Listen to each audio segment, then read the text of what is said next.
Mike Krzyzewski, who? Scott Drew has the best coaching tree in college basketball right now. This is Locked On Baylor. You are Locked On Baylor, your daily podcast on the Baylor Bears, part of the Locked On Podcast Network, your team every day. Welcome to another episode of Locked On Baylor, brought to you by Nissan. Thank you for making it your first listen today and every day. I am your host, Cam Stewart from ESPN Central Texas, and Scott Drew might be the best coach in college basketball, but it's a little tougher to prove that. And one thing I've looked at a lot over these football coaching hires mostly is the coaching trees that these guys come from. And I think of Scott Drew's after losing to another assistant in the Big 12 on Saturday. And it's really not that much of a competition. Scott Drew has the best coaching tree in college basketball. Speaking of Baylor basketball coaches, former Baylor basketball coaches, Kim Mulkey is in the news again. And she's showing a side that we're not all too surprised to see, for good or for bad. We're not too surprised to see it. And I took a second thought about the all Big 12 teams, and I think there should have been some more recognition on the Baylor side. We're going to hit all of those things in today's show. Wanted to thank you again for making it your first listen today and every day. And putting this quite simply, I don't know how to be more blunt about it. Scott Drew has the best coaching tree in all of college basketball right now. And we saw it on display, unfortunately, once again on Saturday when his former assistant, Grant McCasland, upended the Bears by 10 out in Lubbock. He's, of course, now the Texas Tech head coach. That runs Scott Drew's record to 1-4 in the Big 12 against his former assistants, 0-3 against Jerome Tang, and now 1-1 against Grant McCasland. And his coaching tree is not massive. He does not have 10 or 12 guys out there coaching Division I college basketball. But where there is not quantity, there is certainly quality. And so who does he beat out for this prestigious award or moniker as having the best coaching tree in college basketball? Let's go through some of the usual suspects, okay? John Calipari. Can you name one of his former assistants that is a head coach? I literally cannot think of one. I could not find one that was anyone that a casual college basketball fan would know. Bill Self. Who's in his coaching tree? No idea. Great coach. Both of them great coaches. But who has tried to poach a Bill Self assistant? A John Calipari assistant? Beats the hell out of me. I don't know any of them. Tom Izzo, Hall of Fame head coach, Michigan State. He's at least had guys who coached/coach in the NCAA as head coaches. The two notable ones being Buzz Williams, who is out fast at A&M, has not won a tournament game at A&M, and they're not going to make it again this year, it looks like. And the other one is Tom Crean, who you can find on the desk at ESPN. Had a nice little run at Indiana there. I mean, the only semblance of any kind of stability at Indiana since Bobby Knight left 25 years ago. And, you know, they even had Kelvin Sampson. That didn't work out. And then he, kind of overstays his welcome there, goes to Georgia, and they have some of the absolute worst teams in Power 5 under Tom Crean. We're laughing at the winless Missouri Tigers now, but that was Georgia 2 and 3 years ago, and that was Tom Crean. So it's not exactly a glowing coaching tree for Tom Izzo either. Okay. And the only one that I could think that would match it is a guy who's not active anymore, and that's Mike Krzyzewski. But he has enough active head coaches that I decided to keep him on there. In fact, he's got a lot. I can't even get to all of them. Nate James had a winning season at Austin Peay this year, but he's also at Austin Peay. Greg Paulus is trying to turn around Niagara. But again, it's Niagara. So I'm looking at some of the other guys. Chris Collins, big check. Good on you, Mike Krzyzewski. Chris Collins is a good coach. He's going to lead Northwestern to the tournament again this year, something they had never done before Chris Collins got there. So, a little over 500 since he's been there, but that is a tremendous job. Okay, that's a good one. I'll give you a little spoiler. That's the only real great one here. Jeff Capel is the number 4 seed for Pittsburgh in the ACC tournament. They made the tournament last year, you'll remember. Fine team. 4th in the ACC is not 4th in the Big 12, which we're going to get to in a minute here. Jeff Capel has had a couple shots at this. He had a not great run at Oklahoma, and so far at Pitt, nothing to write home about. Doesn't make the top 25. Great. Johnny Dawkins. Johnny Dawkins is an interesting one in the Big 12, of course, at UCF. Good coach. I think a darn good coach. But the results, they're not there. They're not going to make the tournament again. They haven't done that in 5 years. So I'm like neutral on Johnny Dawkins. Bobby Hurley, a guy who I root for a ton. Third best coach in his own family. His dad is the biggest high school coaching legend there is, and his brother just won the national championship and could do it again this year at UConn. Bobby Hurley is wallowing in the mire and the mediocrity that is our future friends at Arizona State. Had a good little run at Buffalo, took them to the tournament. Nothing in Tempe. And the last one I'll pile on because he's not an active head coach as of last year. Mike Bray. Terrible run at the end of Notre Dame. Has set them back years. Had some good years there 10, 15 years ago, but just drove them into the ground. So Krzyzewski on the coaching tree. Let's look at Scott Drews. Okay, 3 guys out there coaching major Division I. First one, Jerome Tang. Easy.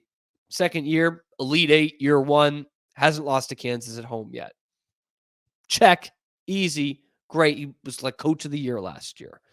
Bang. Already. Great. Paul Mills, who was a longtime assistant for Scott Drew, and he was there 2003. He and Tang were both there day one. Paul Mills, currently at Wichita State. They had a losing record this year. Cam, that doesn't sound great. That's right, because Wichita State is a dumpster fire of a program right now. Paul Mills is going to turn them around. Before that, he was at Oral Roberts, the great basketball tradition at Oral Roberts. Took them to their first and only Sweet 16 in 2021 and their only undefeated conference season as they were the Summit League champs in 2023. He was Summit League Coach of the Year. Most successful coach in that short span in the history of that school, which sounds a lot like what Grant McCasland did at UNT. But first, let's look at his first year at Texas Tech. 20-plus wins, beat Baylor. They are the 4 seed in the Big 12, which, yes, is much more impressive than the 4 seed in the ACC, and is now at his 3rd school, each as the head coach, each of which he had 20-plus wins in his first season, including his stop before Texas Tech, which was North Texas. And you will be forgiven if you don't know about the illustrious basketball they have played historically at North Texas. They had made the postseason 3 times before Grant McCasland got there. They made it 4 times in his time there in his 7 seasons, including the CBI, which, look, I know there's not much in the CBI. That is the lowest rung of postseason basketball. But he won it in 2018, including a 3-game series, which I guess they play for the championship. So that's great. Then 2021, he steps it up. He goes to the NCAA tournament, and all he does is beat the 4th seed Purdue. They were a 13 seed, knocked out Purdue in the first round. First NCAA tournament and only NCAA tournament in North Texas history. 2022, they go to the NIT. They had never done that before. They win a game there. So what? They lose to Virginia in the second round in overtime at UVA. 2023, they go back to the NIT. All he does is freaking win it. Win the damn thing. Beats Oklahoma State on the road. beats Wisconsin, wins the whole tournament. UNT, NIT champs. These three are enough for Scott Drew to have the best coaching tree in college basketball. Take a bow, Scott. It's kind of annoying for us as fans when your coaches are being poached left, right, and center. They all want a piece of this great thing that's going on at Baylor, but it is a great reflection on you. And he has got some dynamite assistants on the staff still, as we all know. Jared Nunes, Ty Beard, Alvin Brooks III, John Jacobs. You know these names. And it stinks for us as Baylor fans, but it's great for Scott Drew and his coaching tree. Those guys are going to be successful head coaches here. And I would say the very near future. Credit to you, Scott Drew. You are the granddaddy of all of this. Today's episode of Locked On Baylor is brought to you by FanDuel, America's #1 sportsbook. And let me tell you, FanDuel, for me, it prints money. It makes your betting life just a layup. And honestly, I've never felt smarter while betting sports than I have done at FanDuel. And right now, new customers get $150 in bonus bets with any winning $5 bet. That's $150 if your bet wins. So you can bet on all your favorite NBA players and teams with those quick bets, the live same game parlays, the exclusive props, and so much more. Just visit FanDuel.com/locked-on to shoot your shot. That's FanDuel.com/locked-on. FanDuel, official sportsbook partner of the NBA. From a current Baylor coach to a former Baylor coach, which we did talk about a couple former ones in there, but going from current men's coach Scott Drew over to former women's coach Kim Mulkey. Our pal Kim Mulkey was in the news once again this week. The biggest story in college basketball was this brawl that breaks out in the SEC championship game between South Carolina and the defending national champions LSU. And apparently Kim Mulkey did not like that, but not for the reasons that you might think. After the game, Don Staley said something along the lines of the typical coach talk. That's not who we are. This was a bad mark for us. We're sincerely sorry. That's not what we teach here at South Carolina. Yada, yada, yada. Kim Mulkey also says it's not what you want to see. And then she just can't help herself. She has to say it. She says, but I wish this girl would have gone after Angel Reese. She's got 6 inches on Johnson, the girl she pushed for us. And I'm like, what? That is your response? That I wish you would have assaulted our best player instead? I kind of act surprised, but are we really surprised? And the national media is kind of latching onto this. Shannon Sharp was like on ESPN yesterday saying, well, what the heck was that? Seriously? She said that? And then he brings up a greater point, which is we have let Kim Mulkey, we, as in the media, I guess, and fans at large, have let Kim Mulkey get away with this for years. And if it was a man saying that, if it was John Calipari or Tom Izzo or Gino Auriemma or Vic Schaefer, we would let them get away with that? Heck no, we wouldn't. No. They would be lambasted and chastised and reprimanded publicly.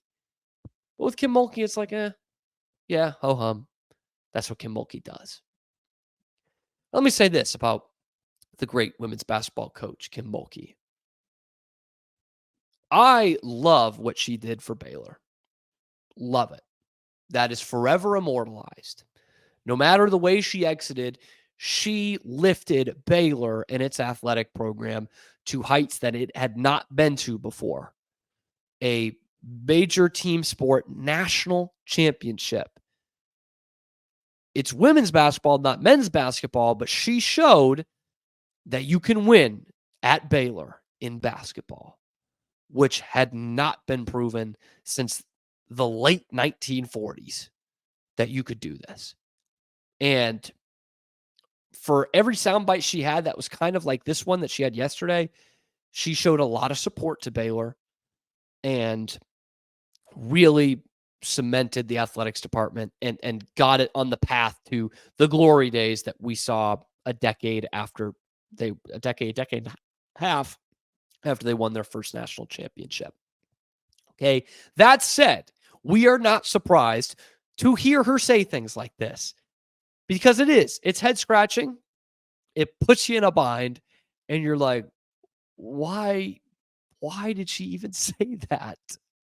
But we just now see her as this character that she wants to be, the hero in a spaghetti Western, the ranger in the song Big Iron. She's this great, like, gunslinger, old school, tell it like it is. And I'll give her some credit there too. She has never faked anything, I don't think. Being around Kim in the limited times that I was, she is that intense. She is that fiery. And she does speak what's on her mind.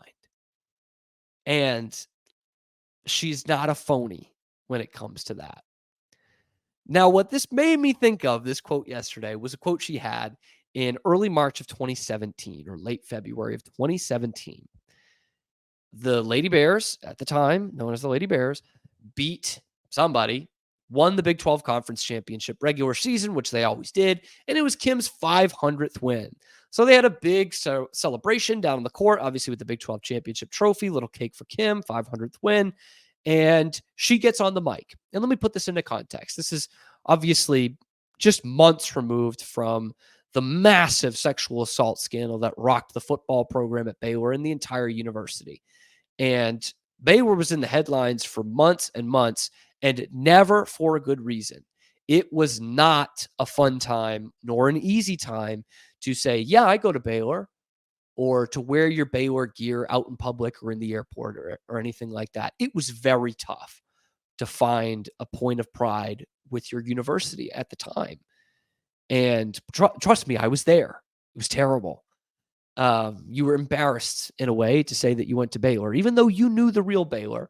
It was embarrassing.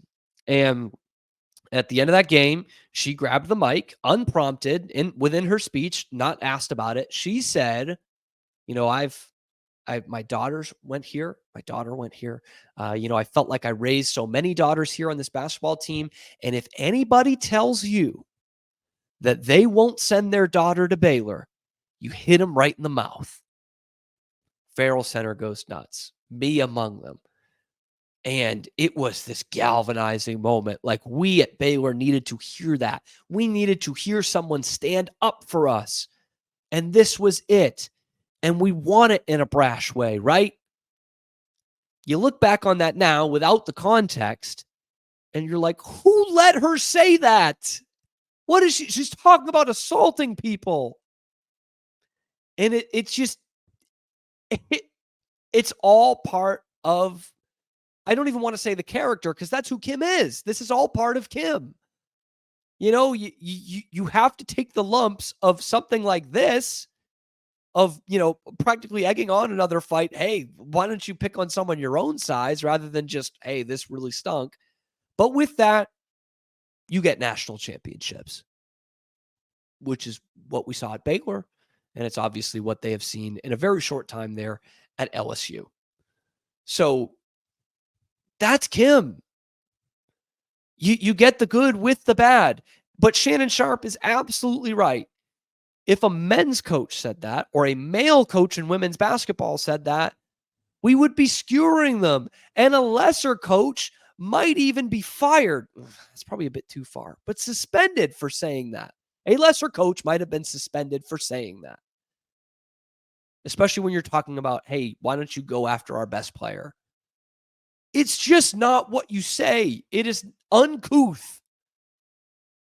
So on one hand, it's like, this is crazy. How does somebody say this? But on the other hand, it's like, what did you expect?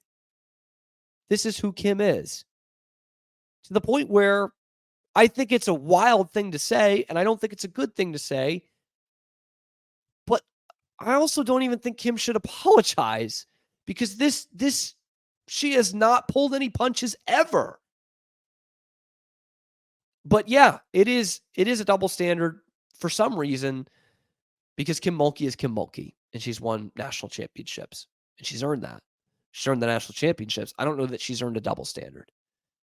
Anyway, I thought it was bizarre. Not too surprising, but Shannon Sharpe is absolutely right. If it were another head coach that was not named Kim Mulkey, we would not let her get away with that. The media, the fans, and probably their university would not let them get away with that.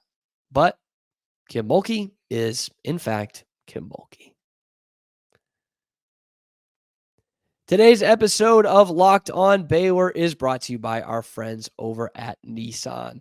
And when you are headed towards the NCAA tournament or the Big 12 tournament for the men coming up later this week, and you want to take that road trip, Nissan is how you do it. You could find all the adventure around the next corner with products like the Nissan Rogue 2024, perfect for those city drives and then the great escapes of getting out in the country.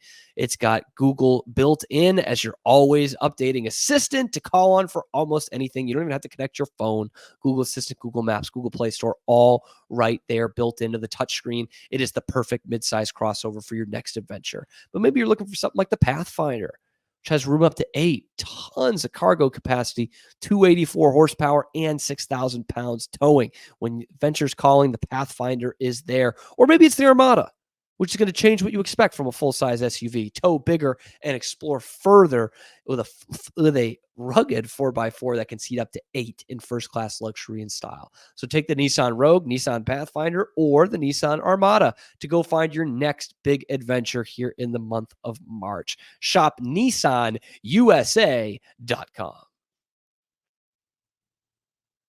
Got another chance to look over the All Big 12 postseason awards. And I wanted to take a second look at it because I thought Baylor was underrepresented. And the first one that came to my mind was the All Big 12 defensive team. I looked at it and I said, how is Jaden Nunn not on there? Our guy, Jaden Nunn, who, look, not quite Davion Mitchell. Davion Mitchell's the defensive player of the year, but a dog defending in the backcourt. Okay, so that's what I thought. Where is Jaden Nunn? And I look at the team and I was like, boy, I got to compare these stats with Jaden Nunn. Let's see the numbers. Let's get way down in the weeds here. And of course, I'm looking at Keyshawn Gilbert. Oh, sorry, that's the newcomer team. I am looking at DeJuan Harris mainly, and I am looking at Tamin Lipsey. Those are the guards on there. And I look at the stats, and I say, boy, this does not help. Because by the eye test, I'm like, Jaden Nunn should be in there. He's one of the 3 best defensive guards in the conference. And I look at these guys' numbers, you know, the DeJuan Harris and the Tamin Lipsey, and I said, okay, maybe they got this one right. Jaden Nunn's a good defensive player, for sure. Those two are better statistically. So already I've got the egg on my face.